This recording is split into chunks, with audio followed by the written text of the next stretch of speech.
এদিকে কই গেছে? এখন পার করবে এদিকে রাস্তা নাই। না।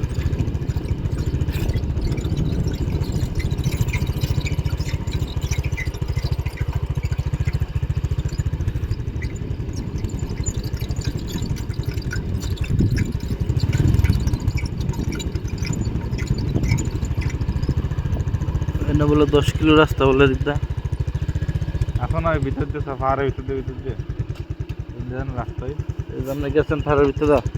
আমি যাবো বলে আমি যাওয়ার কোনো ব্যাপার